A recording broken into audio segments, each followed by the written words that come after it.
From a super secret location deep within the mountains of Colorado, it's time to strap up, strap in, or strap on with your host, Shenanigans in One Shot. It's From the Ashes Radio!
Hey folks, can you hear us at all?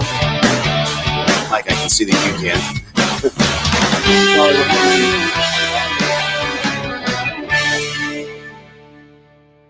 I had this sorted out and now I don't.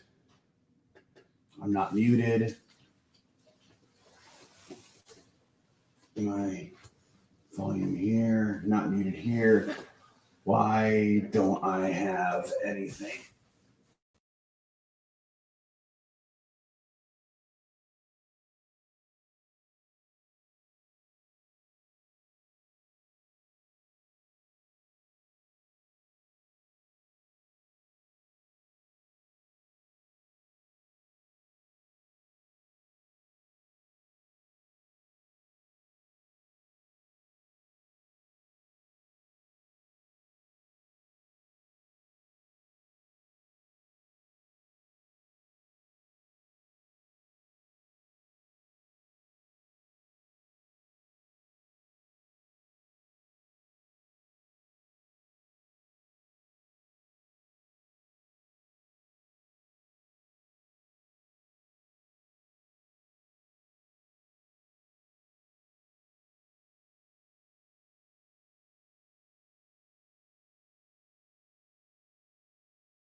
You can hear us now?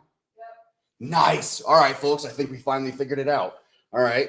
I'm going to stop screwing with things. You got to work. You didn't figure it out. You just pushed everything. That's pretty close to accurate, man. That's pretty close. Here, just sit right here. All right. Yeah, wait. Welcome to the show, folks, and thanks for your patience. Not really sure what train wreck just transpired.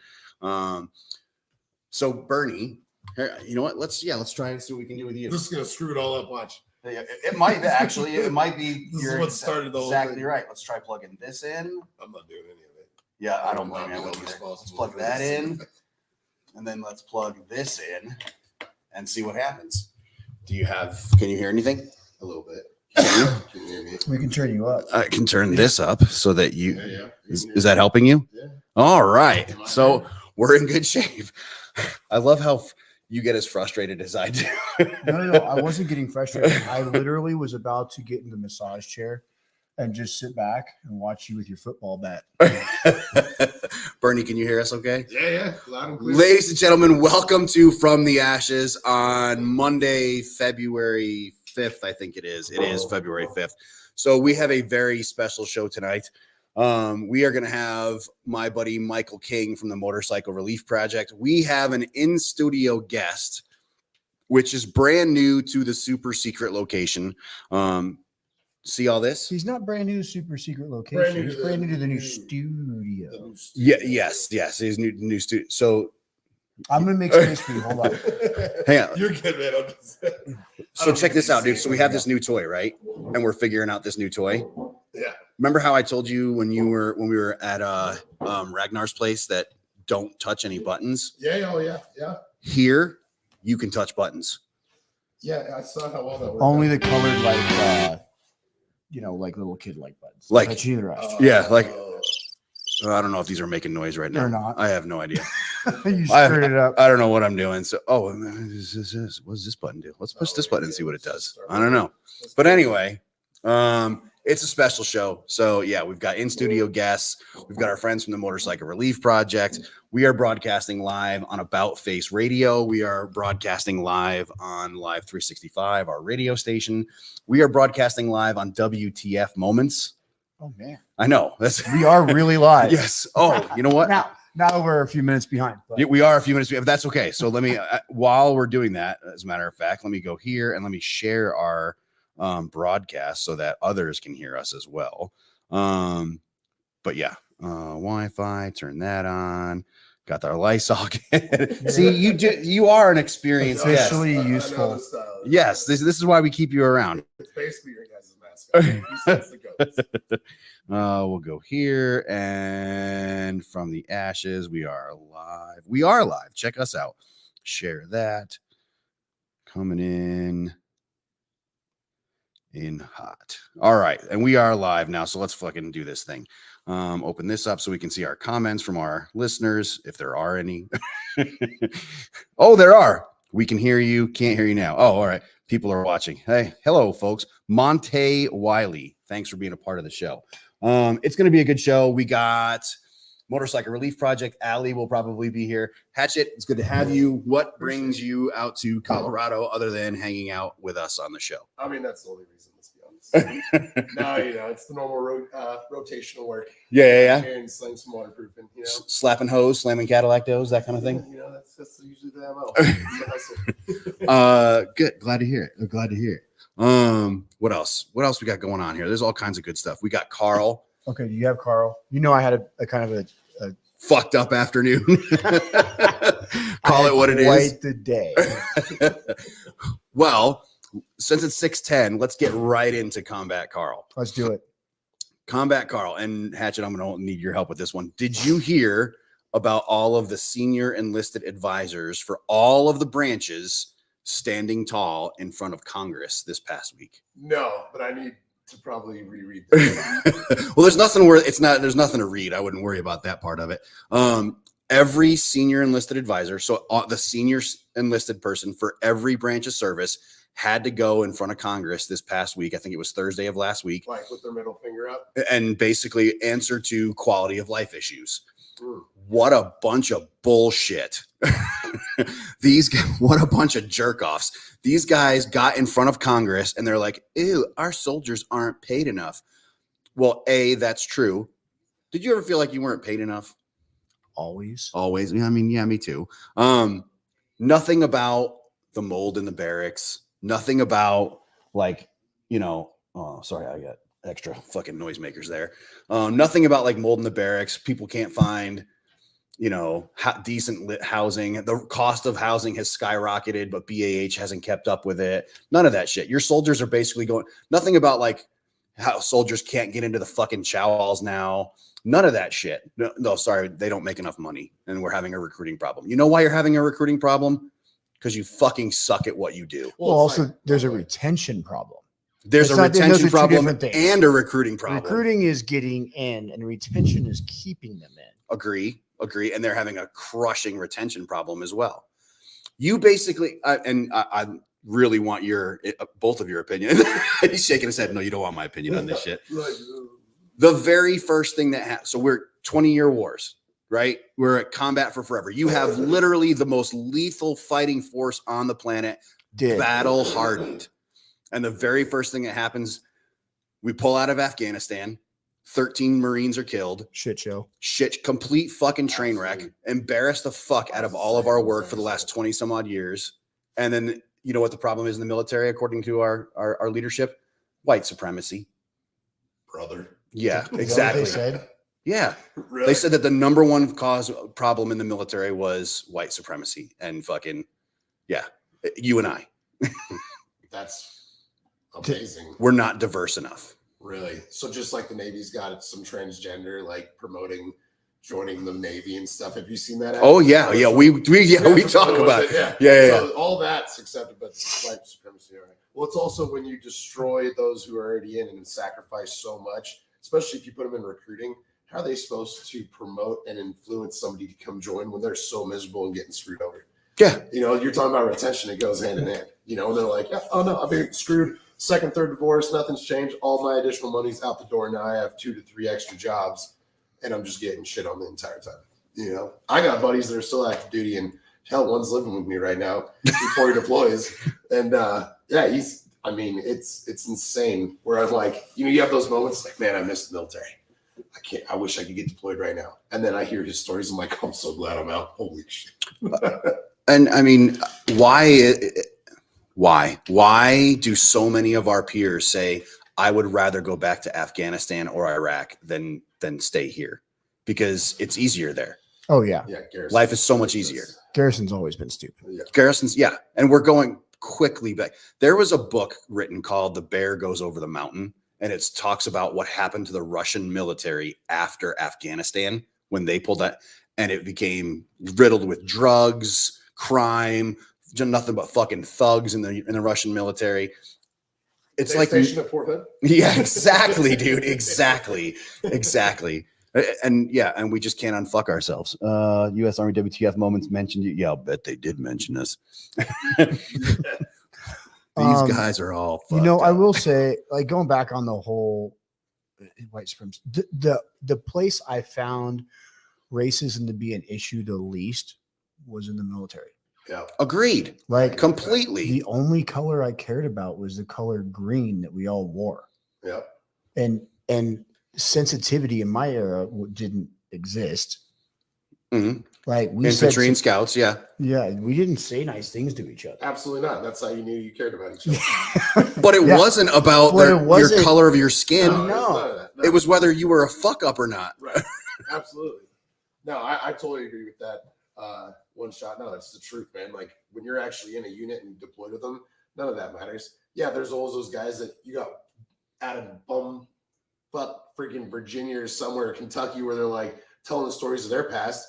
Does it overflow a little bit? Sure, but are they that way? Is it actually overwhelming? No, not at all. I mean, we had guys that were like, "Hey, can I talk about the rallies that I had to do when I was a child?" And they're like, "What?" No. And he's like, "Oh, this is serious." Man. I'm like, "Oh my god, dude, I look great in white." But that's like one out of an entire troop. You know what I mean? So I would totally disagree with that statement too. I had a brother that was from upstate Maine. And he had some wild stories of what he grew up around, but white dude telling some crazy like KKK stories of things he had witnessed. Now, in Maine? Yeah, I didn't realize that, but either way, his best friend in the army, black dude from East LA.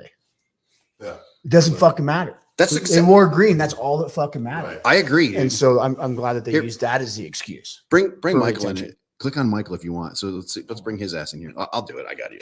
I'll push a button. You got it? Do you got it? Look at you, Mike. What's up, man? What's happening, fellas? Oh, we don't have Mike. Why do we not have audio? I can hear him. You can hear him? Yeah. Mike. Not everybody can hear the voice of glory, Rob. I'm sorry. Just me. Huh? I can't hear him. Really? Either. I can hear him. I am really fucking this up. Hang on a second. All right, Mike. Mike, hold on a second. Get it together. Again. I'm the only one blessed to hear you, Mike. It's all right. That's cool, brother. We're all good.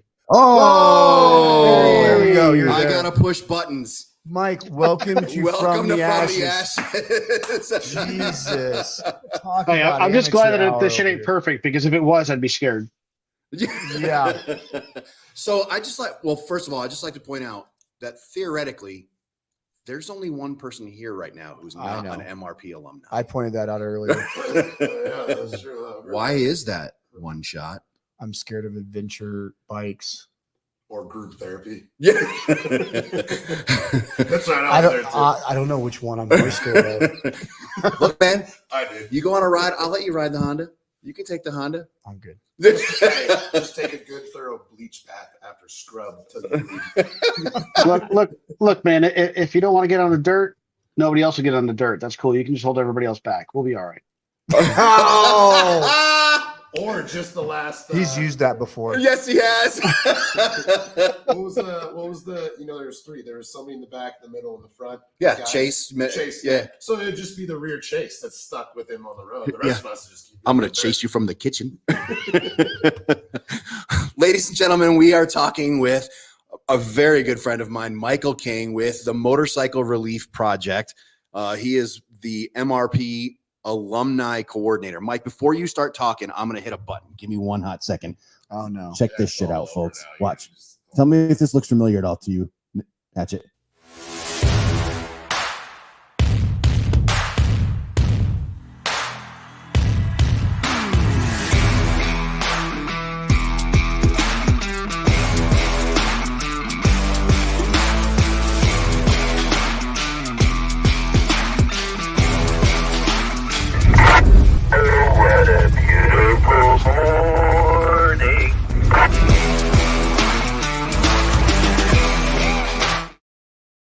All right, I got a little misty-eyed right there when Mike started singing. Right. Not you, Mike. Mike Bobbitt. Oh, no. The other Mike. always have to designate Mike K or Mike B. So it's all good. We'll call him Mike Special Gravy. Yeah, special gravy. Bobbitt Special Gravy. Michael King, let's start at the beginning. Tell us your military story. So what brought you to the United States military? What branch were you in? I was in the Army, went in 93, joined as a military policeman because one of my buddies and I was graduating with joined as an MP. I was like, that sounds cool. So I managed to get through MEPS and get the job I wanted. And he left a couple weeks before I did. Got to reception at the lovely Fort McClellan, Alabama. Was freaking out, like I think most of us probably did to some extent. And then sure as shit, there he was. He couldn't do 13 push-ups, so he was in a fitness training company. And here we go. A few days later, go downrange, as they were saying, got on the cattle car, got to my unit, and I hear somebody, drill sergeant, yell. They're moving us all over the place. It's all chaos. And, I hear, what's your name, Private? And, Private Kibbe, drill sergeant. And that was my buddy that we were in high school together. So I was like, I can do this. And, so managed to make it through there. The Army sent me to the illustrious Fort Huachuca, Arizona as an MP. So I got to do what everybody thought MPs really did, which is just be assholes and pull people over, write them tickets. And wait. That's not what you. The garrison MPs are all about that. The field MPs, I mean, hey, they get shit on like everybody else. Am I hearing a little MP tension? Is that what I'm hearing right now? They're crabs in a bucket, clawing their way to the top. It's the way it is. That's an excellent analogy. I like that. I'm gonna have to put that in the Rolodex. I mean, don't get me wrong. It's probably like any other MOS out there. You got good people, you got shit bags, you got everything in between. But the MPs have a tendency to go places and take over and dominate whatever they can dominate, just because it tends to be in their stuff. I like it. So then what? So all right. So you do your time in the Army. Which, by the way, I love the picture you sent when I asked you for pictures so we could update our social media. And it's you, this steely-eyed killer motherfucker, looking like a murderer, horfing down a bag of fucking Cool Ranch Doritos, dude. Excellent picture of you, Mike. Excellent picture. So I got to be a drill sergeant for 3.5 years because I went to drill sergeant school in October of 2001. Do the math. I was stuck. Left that as a sergeant first class and went to Germany. Had a year with my platoon before we deployed, which was amazing to have that much time. Spent 15 months in Iraq because morale sucked, so they extended us. Got into Time magazine, quoted and survived the third deadliest day in Iraq in one of the events that made it that day. So got a lot of baggage, had a lot of baggage from that. It owned me for about 2 years. Managed to come redeploy to Germany, come back to the States. On paper, my career was great. Got to be a first sergeant of a training company. Then I got to take a line unit downrange as a first sergeant, going to the end of Iraqi freedom into New Dawn, which was a whole other shit show. We went from 23 MP companies in theater to 7 overnight. So my company went from one city and split into 3 big cities. So that was pretty wild, taking 180 mil dudes and splitting them over 3 different places. All that did me well, got me to the Star Major Academy. I managed to put on the Star, ended at the lovely Fort Eustis, Virginia, which is an acronym, by the way. Even Uncle Sam thinks it sucks. And that was a joint base under Air Force Lead. So I was one of 4 green suiters in an Air Force unit. So that was fun. So that was the writing on the wall. I said it's time to retire. And I moved up here to Western Massachusetts. Oh, and by the way, I collected 4 ex-wives while I was in. Damn. I was going to say, if he was Army on an Air Force, he absolutely Look, Well, Look, it's real simple. You can't be a senior NCO in the Army unless you've got at least 1 divorce and a Harley, and I've exceeded the standard on both of those ranges. So I challenge that. If you don't at least have a couple D's, then you weren't a good soldier. I mean, I own a Harley, but I ain't riding that motherfucker. I love it that you just submitted on air. I have a picture of him on it. Don't worry. You do not. That doesn't exist. I need it. Junior, you'll be sleeping outside tonight. I swear to fucking God, you will. Junior's like, worth it. Some things you hold until the perfect moment. Well, so Mike, yeah. After all that, how did you end up with the Motorcycle Relief Project? So I did what I thought was smart. Filed my VA claim when I got right as I was getting out. Knew I needed. You still good? I see a tap. Yeah. We got a buzz somewhere. I assume it's the vibrator in his pocket. No, I tapped that. I think it's in my pocket. So, keep talking, Mike. I'm listening. So, Motorcycle Relief Project. So I was seeing my VA therapist, and she's like, "Hey, you like to ride motorcycles? Here's a flyer." She had an MRP flyer and gave it to me, and I applied. And Really? yeah. And Bobbitt was like floored that I got it from a VA therapist. So needless to say, I applied, and for one reason or another, it took over a year for me to get into the program. And I was the first one after COVID, and the first ride 41 after COVID hit. That everything about that checks out because it's we've got a little bit of a waiting list just because the program works. So there's a little bit of a waiting list. I see you nodding back there. Yeah. For sure. So now you are the alumni coordinator for the Motorcycle Relief Project. Cat wrangler, but yeah. Gatherer of squirrels. And that's essentially why we've got you on tonight. Was we play Motorcycle Relief Project all the time. We're constantly pimping for donations. We are there are no greater advocates for the Motorcycle Relief Project than From the Ashes. Absolutely. So let's talk about, all right. So you go on this 5-day ride, you do these little, things after every ride every day, a little bit of talking to people, life is good. And then basically Friday rolls around, they kick you to the curb and never hear from you again, or what? No, actually, my group, about half of us are really active in continuing to communicate. Actually, last week, I was down in Florida for work and saw one of the guys from my ride. He owns a coffee shop down there, Tango 3 Coffee in Niceville, Florida. And he's doing great things down there. So, got to have some coffee and catch up. A couple other guys I see regularly. We met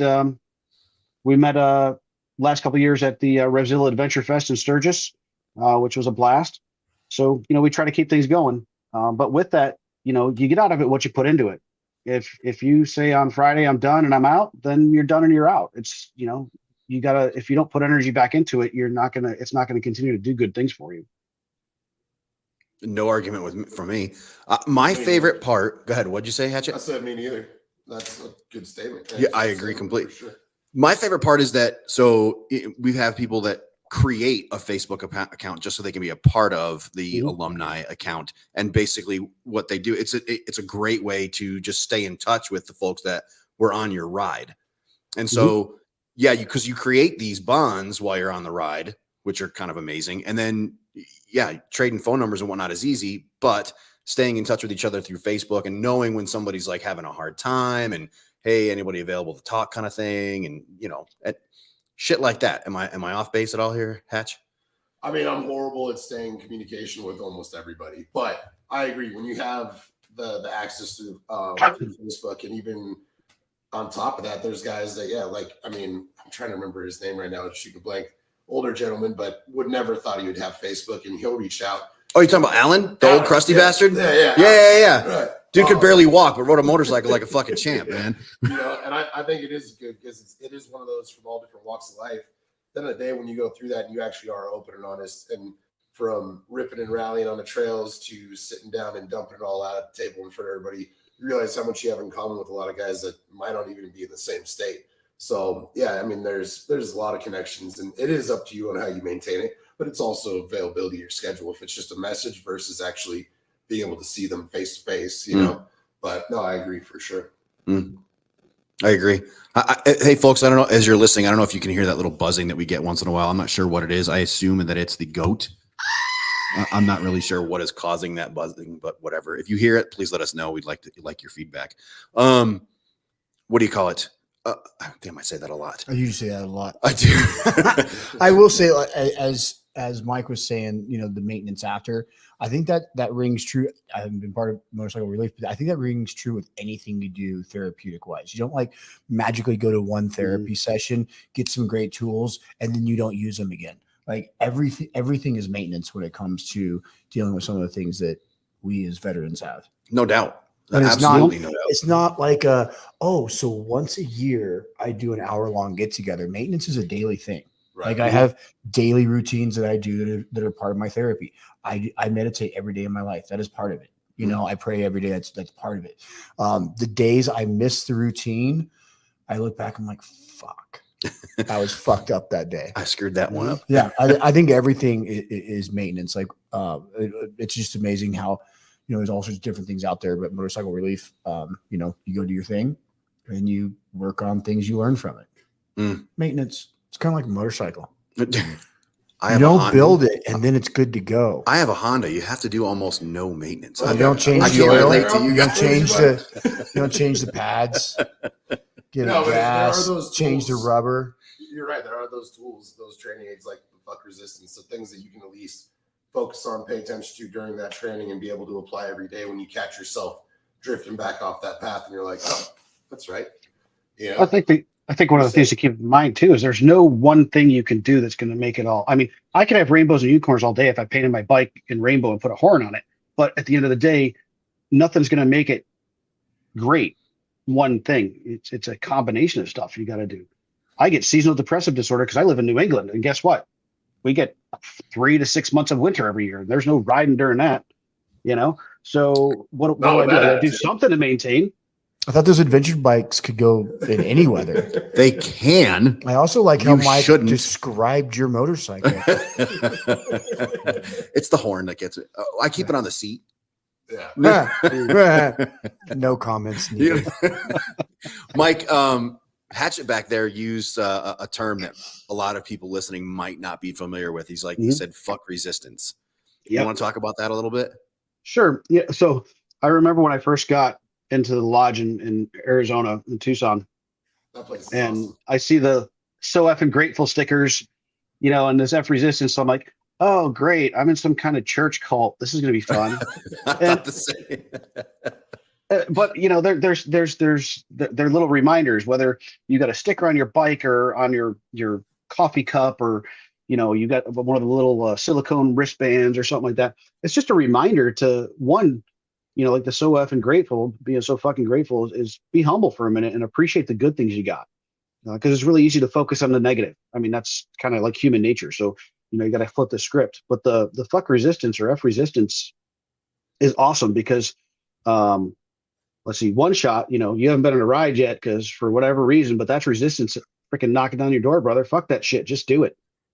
Get rid of that. Those things that are saying, oh, don't do this. That the haters holding you back. Fuck them. I'll agree with that because in recruiting, I'd support it all day long and promote it. And Rob kept pushing me, hey, you should go on a ride. You should go on a ride. I'm like, I don't have time for it. Hey, it's not going to work. You know, this, that, and another. There's always an excuse till my life just completely fell out below me. And he's like, and I'll never forget it. He's like, it's probably a good time to be able to go on a friggin' MRP ride. And I'm like, fuck you. All right, let's go. You're totally right. And then to realize, man, I should have probably done this a while ago. You know, it was one of those things. But when the time comes, it's going to be right for you when you do it. No, I absolutely say the only reason I haven't signed up is scheduling, which I'm working on fixing that. But I still can't quit making fun of Rob's bike with no fucking clutch. Yeah, that's automatic not all of them are like transmission. that. Not all of them are like that. I know. I even saw the Harley one. It looks sweet. You know why? You know why? It's because his wrists. Can't It's hard for him to on that side. Yeah. Okay. So Look, you can only do the stranger so many times before you lose the use of your wrist. You should have told me this years ago. So no shit, dude. No shit, no lie. There I was. I'm at a motorcycle safety course, and I wreck my bike. Well, the dude in line behind me, Oh no, I was passing right. behind me, jumps off his bike. First thing he does is pick up my bike, then comes over to check on me, which I really appreciated. And he's like, "Hey, you okay?" And I'm like, "Yeah, my hand and my wrist is broken." He's like, "How do you know that?" And I went like this, and I went crunch, crunch, and that dude goes, "Don't ever do that again."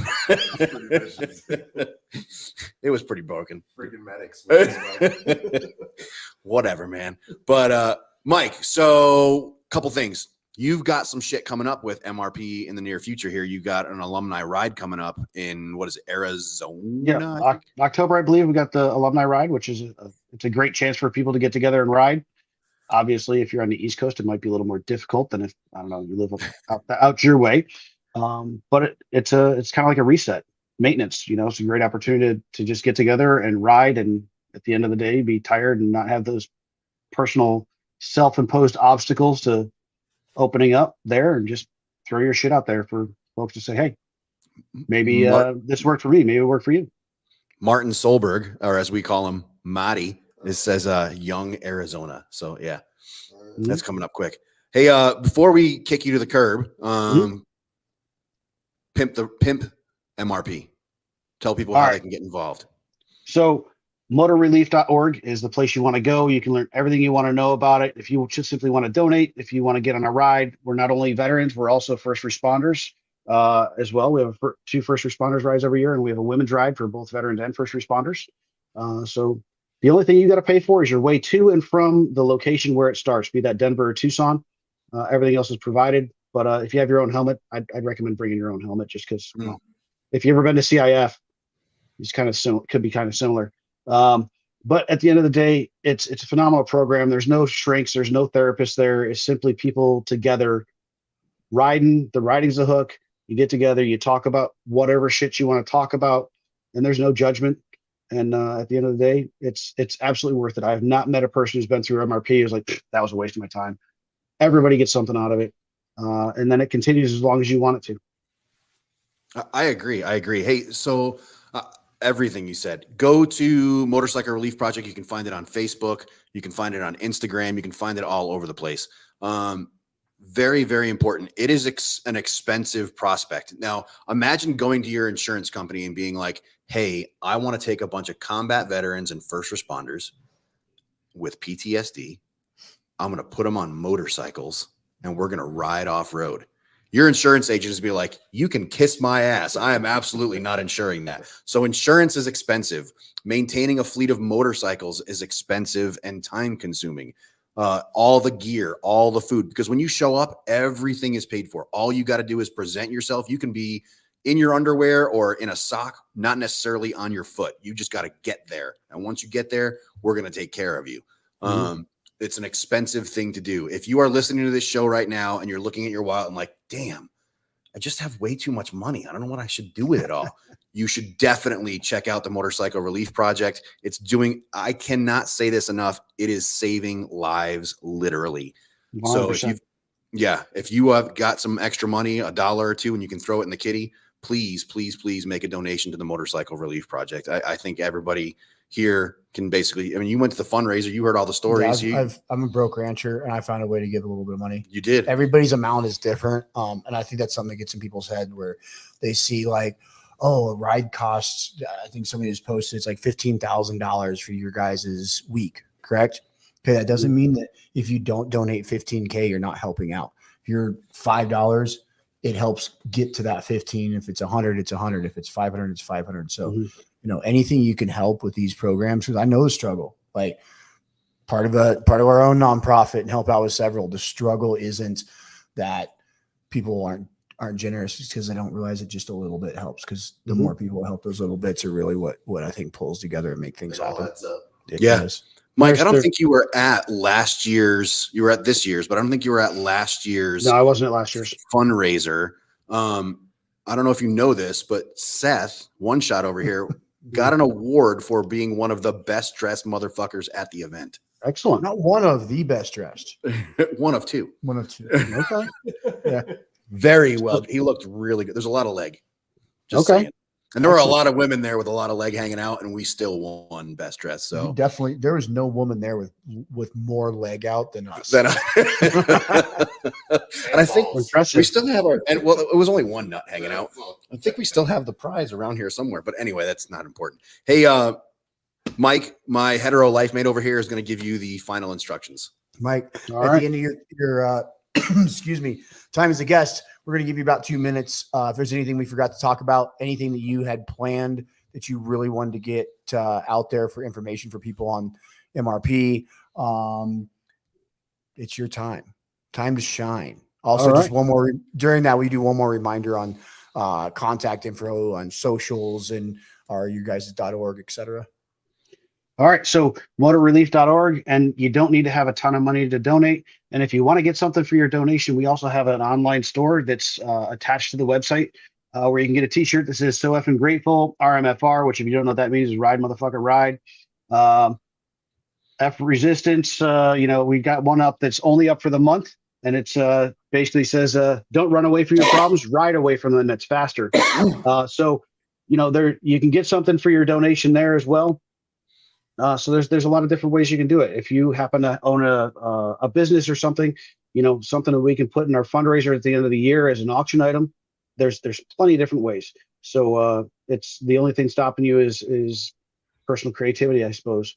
MRP Saving Lives. It's an amazing program. I would not be doing what I'm doing now with MRP if I didn't believe in it wholeheartedly. I won't say it saved my life, but I will definitely say it has definitely added years to my life because I'm a restless workaholic, had 3 jobs, and I'm retired from the Army. Why the hell do I need that shit? Finally realized it. I'll just take one job and make it a really good one. So, we could definitely use the support in any way you can give it. It's expensive, but it's absolutely worth it. So I appreciate the time, gentlemen, and I look forward to seeing you again, Rob, hopefully at the end of the year, if not before. I'll see you in October, bud. Mike, absolutely. I do have one last good one for you. So at the end of the show, we always do a safety brief. I'm sure you've been part of a safety brief before. A couple times. Okay. Do you got potentially one good item for absolutely safety brief? Thank you. Don't iron naked. He's winning. He is totally winning, dude. We have never had that one. I'm going to have to get good tonight. Good one, Mike. Can you imagine that dude standing in front of a formation of like 500 troopers right there? And he's like, all right, I can't believe I have to say this, but don't iron naked. And everybody's looking to their left and right because somebody did it. You're absolutely right. Yep. Mike, thanks a lot for being on the show. Get off. Go away. All right. See ya. Bye. Click the button. We're going to add her. Should we add Allie? Oh, look at her. She's already ready to go. You can just click the button. She knows leaning forward. She already saw it. We do need to get that mouse, don't we? Yeah. Aloysius. So that dude is from Massachusetts? Yeah, dog. You don't think to tell me? What state do I live in, boys? Confusion? Constantly. California? I don't know. Where are you, Allie? Are you kidding me? I'm going to punch you. I'm going to. She's in the state of taunting. She is kind of taunting. I thought that was I'm the hairy little also in the two-legged things in Commonwealth Star of Wars. Massachusetts. No shit, are you? Oh, she's How many times? You You guys met me when I was in Foxborough. Where is Foxborough? That's where Tom Brady goes to lose. I don't know. Yeah, he's gone. Yeah, Belichick's gone. Everybody's gone. See what happens? I left Foxborough and everything turned to shit. That's what happens. Did you check out the snaps? What's going on there? That's awesome. All right. So, Allie, normally we have you on the show and all we talk about is veteran issues, and you are by far the most popular segment on the show for obvious reasons. And by the way, if you need, I will connect you with Michael King because you need to come on the next Motorcycle Relief Project ride on the women's ride. Yeah, I'd love to. Even though I'm not very skilled. Like I'm going into my 2nd year. So, I don't, you know what I mean? I've been riding motorcycles with Bernie for like what 6 years. Yeah, anybody can go on an MRP ride. Yeah, and you could add to the next video commercial. It's true. Oh yeah. No, Well, I we know. have a very specific reason for having you on tonight. So you are part now because you are famous. You are part of another radio show. Tell us about that radio show. What is it you're doing? Yeah, so it's not my show, although I'm in transition of taking it over because the woman who does it is no longer a VSO. And so a couple of other VSOs are like, why is she there? So it's called Ask Your Veterans Agent. And it is on local radio stations, WBVF, 99.7 and 10:35 a.m., hometown talk radio, every Monday at 11 our time, Eastern time. And basically, it's pretty much Ask Your Veterans Agent. You call in, we answer questions. Most times we just, shoot the shit like we did today. We talked about 4 Chaplains Day. Did you guys know that was a thing? 4 Chaplains Day? What's that? 4. So 4 Chaplains Day. So when during World War II, when the Dorchester, the USAT Dorchester was sunk, 4 chaplains were aboard and they gave up their life vests to save 4 other crew members. And when the Dorchester sunk, they went down with the ship. 4 chaplains. Has any of you heard this story before? No. That's incredible. I learned that today. Yep. When I do the radio show, I go live on Facebook. And I saved it for 30 days. So if you have time, you don't even got to watch it. Just listen to it. We talk about 4 Chaplains Day. I think they were all lieutenants. I think 3 lieutenants and 1 captain. All young guys. And today was the first time I've heard about this, and she doesn't go into too much detail, but it was the sinking of the USAT Dorchester, and there was Army, Marine, Navy Guard, Navy Armed Guard, and the 4 chaplains. And as the Dorchester began to sink, they gave up their life vests so that others may live. Wow. There's no end of hearing amazing military stories. Yep. Yeah. You think you hear it all, right? You think you hear all the big ones, all the wows. Like when I heard it, I got goosebumps, like head to toe. And I'm like, and I said on the show, I'm like, what love these men must have for their brothers, knowing full well they are going to die. I've had some amazing chaplains in my career, but none of them did that. The chaplain can go either way in your unit. Yeah, you can get the chaplain that's like constantly, had a bad one. That's got the taped up glasses that's constantly pushing them up and making it. Yes. Sergeant Williams, you're so funny. And then you get the one that's got a fucking CIB. Yes, and the dude has laid hate. Dude, I had a CIB chaplain. I believe he was part of the initial push into Iraq. That dude was special. Yeah, dude shows up looking like a Cuban dictator with his fucking rack. Yeah. I set up a lot of meetings for God. Yeah. That's incredible, Allie. Yeah. And like however long we are in, the services, we're around the military, we think we hear it all, but 4 Chaplains Day, had no idea. Yep. I'd never heard it before this very moment. Mike Bobbitt, who one of our favorite listeners, and do you know Mike Bobbitt? You ever heard of him? Bobbitt? I think I've heard Bobbitt, that. Yeah. Air Force I've guy. heard of Lorena Bobbitt. Yes, they're related. Actually, are they related? Yes. I was going to make a joke, but they actually are. Oh yeah. Very well related. But yes, Mike Bobbitt is currently. But I'm spreading this rumor now. So just shared the Wikipedia link for that story you just told, Allie. Yeah, so crazy. we'll share it in the show notes. Allie, before we forget, because we're going to have to do this twice, but before we forget, what time do you go live? On what days? Monday. Wait, you're talking about like on TikTok? You're talking about the radio show? No, I know you go live on TikTok all the time. No, the radio show. So it's every Monday at 11 Eastern. AM and or you PM? can AM. She's gonna punch you. Well, you said 11, Eastern. I You said didn't 11. say 1100 hours. At 1100 hours. I feel like we might be testing her patience I tonight. just want to finish my cookies, you guys. Like I'm just what? We're having cookies? Oh, I love the chips. I like the chewy, but I ate all the chewy, so now I just got the regular crunchies. And I did finish my glass of milk. So, and I'm in my PJs and stuff, you guys. Like I just got out of the bath. I'm all relaxed. I'm but also anyway, but I want to PJs. Stop it. Are you wearing pants? Anyway, so I believe One Shot had some Allie, questions for this you. fucking guy came in a sweater vest. Great sweater vest. Yes. Oh, I love that nerd. I looked good too, motherfuckers. Tell yourself that. I don't need this abuse. I can go home and get this. Yeah. Listen, do not file for stupid and fucking frivolous claims because you want to get to the 100% and then cry when the VA reduces you because you put in a frivolous claim for a fucking crooked pinky. And now you're like, oh my God, you go from 90 to 70 and 90 to 30. Okay. The VA absolutely has the right to call you in for an examination if you file for anything else. It is their right. It's in their clause. They can do it. And if you do not have continuity of care, like you're not, you do the one and done. I got my bilateral knee pain and I never saw a doctor after that.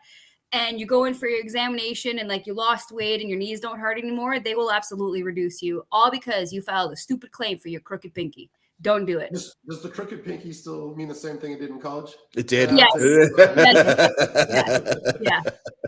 That's still why I haven't even gone back for sleep apnea because I'm afraid that they're gonna friggin' for some reason drop me from my 80 down and not increase it. So sleep apnea go ahead, Al. The longer you wait, the more difficult it's going to be to get it service connected, especially if you don't have any symptoms or complaints or anything in service.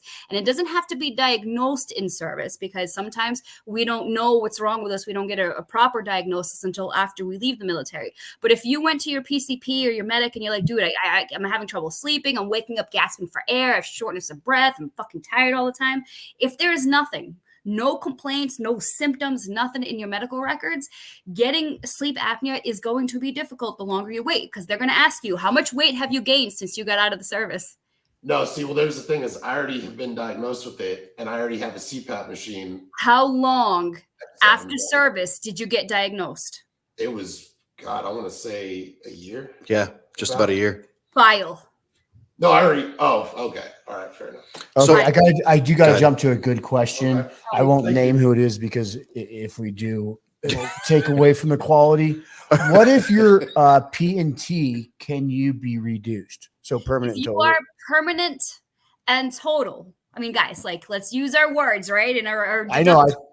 if I know. you Just are want to clear things up for this. And total, then no, you cannot be reduced because the VA has decided that you are beyond repair and you are permanently and totally fucked up. So When this individual wrote it, he was currently riding on a short bus. So no, but I get that a lot. Actually, it's actually I make fun because it's Eric and and I love you guys. But no, it is actually a good question. I do get that a lot. If you are deemed total and permanent disabled, and I hate that term, by the VA, you will not be reduced. thank you. And we do. We get that. We get that question constantly. Like, hey, I'm whatever. I got this going on, and now I've got sleep apnea, or what? And you're just giving the perfect example. Right. And here's another myth. Where I don't know where these I don't know why veterans make shit up, but it's funny to hear a veteran will come to me and be like, "Oh, I'm 65. I can never be reduced." Where did you get that? Yes, you can absolutely be reduced. Your age has no bearing on whether or not you're getting reduced or you're getting increased. So if you file a claim and you're 65, you're like, oh, I got 90%, they're never going to reduce me. That's not true. Because if you file for anything else or they give you, let's say 90%, but in 5 years, they're going to call you back. Post-traumatic stress is a big one. Spondylosis is a big one. Bilateral knees, feet, migraines. That's one that gets called back often. So if you don't have continuity of care, and even if you are 65, 70, you absolutely can get reduced. Your age has no bearing on whether or not they choose to. So that being said, One Shot and I were having a conversation before the show. Let's say that he goes and he gets group therapy for his PTSD. He goes on a motorcycle relief project ride. Yeah.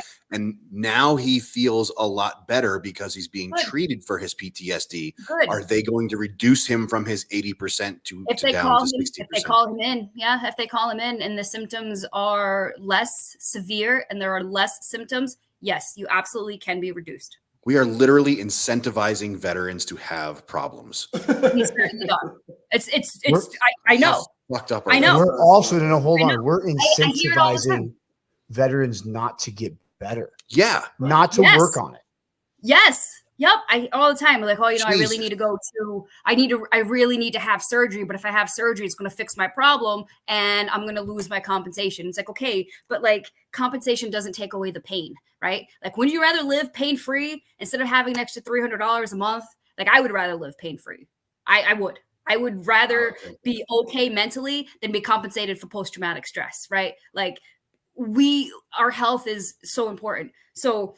I mean, it sucks because we rely on that money, like my VA helps support me. Like before I met my fiance, I was just a single mom. I don't get child support. Like that goes to maintaining my lifestyle, maintaining my son. So it sucks that money will be taken away if my symptoms decrease in severity, but that's how it works. I mean, here's another is I would give up. I've been out for 15 years now, right? When your GI Bill fucking expires. Yeah. That's a whole nother show. Assholes. I would give up anything to have those 15 years not have all the ailments that I've had from being blown up and falling out of a helicopter, et cetera, et cetera, et cetera. But those 15 years already happened. I already lost those 15 years of good physical health or whatever, whatever I have on my ratings. Well, now it's time to be compensated. So even if I was all of a regular sudden civilian there are job. some things, I lost 15 years of my life due to it. Right. Yeah. You're exactly right. Dude, you're nailing it. You're being compensated. I mean, it's a small measure. I mean, you can't get the money. You can't get, those years back. You can't get your health back. You can, work on getting better and physical therapy and all that stuff. But, if we were working regular jobs, if we were construction workers and you fell off the fucking ladder, you're going to file for workman's comp. Your back is still going to hurt, but now you're being compensated. VA compensation is the exact same thing. You did your time. You got fucked up. You get compensated. We make that comment a lot. It's like because people call us constantly and they're like, hey, what about this? Look, man, you earned this. You stepped forward. You raised your right hand and someone said, repeat after me. And you did. Yep. And that's the important part. This is not something that is being given to you. Stop viewing it that way. I had the same fucking phone conversation on Friday.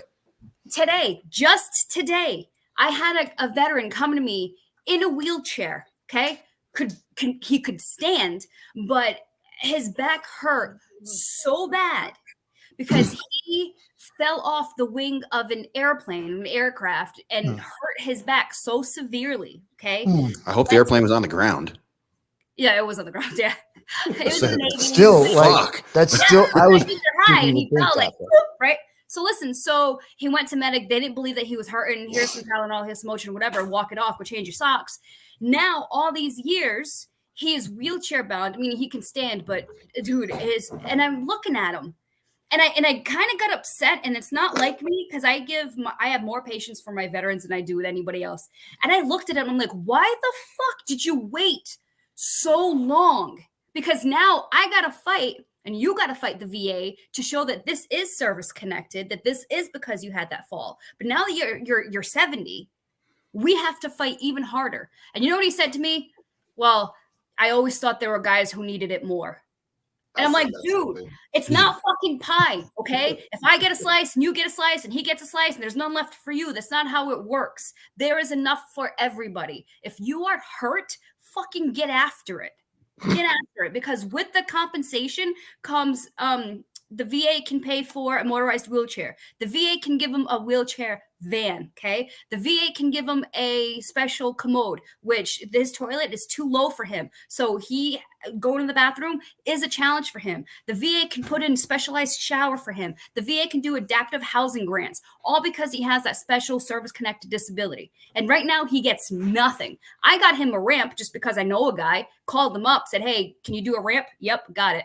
But that's out of my contact, right? So if you have a service-connected disability, there are so many more doors that are open to you to make sure that you live a life the best you can. And he waited all this time and he's suffering needlessly because he thought somebody else needed it more. And that's not how it is. You know why? Because most of us are stubborn assholes. All of you guys. You say most or all? No. Good correction, Allie. Yeah, and then now, right? Like if he would have filed after he came home, even 10 years, it would have been easier to prove. But now because he waited so fucking long, we have to show that it is because he did that and not because he's old. Well, and it's our culture. You guys will not believe my fiance is doing right now. I can't with you. All right, Allie, well, we listen, we are very, very, very about to run over. Now I'm going to say fixed wing, right? What's not a fixed wing but a helicopter? A whirlybird. I fell out of one of those. Yeah. I used to fall out of them all the time. But that one Without a parachute, yeah.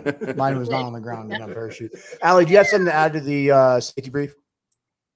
No, I no, I don't. I didn't think of anything clever to say. I mean, when Doesn't have to he be wrapped clever, me in boss. love, yeah, no, just you guys, That just be counts. good to yourselves. Like, be good to yourselves. Give yourselves a little bit of grace. You know, like, fuck, dude. Everybody has problems. We all have problems. None of us are perfect, and if we pretend to be perfect, they're lying to you.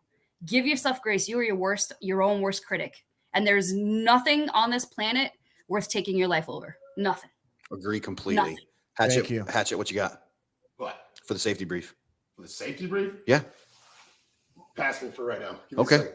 I got a couple, but let me. You got something? Don't cook bacon naked. That was where I was going to Dude, Mike gave me the idea, but no He did. cooking your bacon naked. go. We need to have Mike back more often. I agree know. completely. Don't fry bacon in the nude. You're exactly right. Yes. Okay, so what, Yeah. what do you got now? That was my one, Well, man. you better come up with something new. Now you're back on the spot. Yeah, you're back on there. Hot seat, let's go. Hatchet. Hackett. Don't ride naked double with Rob. I'm just saying. Okay. Hey, MRP. We're talking MRP. I guess Not that's one sound time. advice. All right, folks. You got any others? You good? No, I had a killer one. That's a fucking grand slam. That wasn't just a home run. All right, That's before we cut everybody loose and end this show, we're going to do our never forgotten. 3 U.S. soldiers were killed yesterday in Jordan. Not yesterday. While more than 40 other service members were injured following an uncrewed aerial system attack at a military base near the Syrian border. Those service members were in Jordan to support Operation Inherent Resolve. The 3 soldiers killed are Sergeant William Jerome Rivers of Carlton, Georgia, Specialist Kennedy Layden Sanders of Waycross, Georgia, and Specialist Breonna Alexandria Moffett of Savannah, Georgia. All 3 were assigned to the 718th Engineer Company, 926 Engineer Battalion, 926 Engineer Brigade out of Fort Moore, Georgia. Ladies and gentlemen, I realize that our nation is, you'd like to believe that our nation is no longer at war, but your service members are going forth and are defending your nation. So this weekend or tonight, when you put your hands together and you drop to your knees before your head hits the pillow, make sure you remember those 3 soldiers that were lost in Jordan.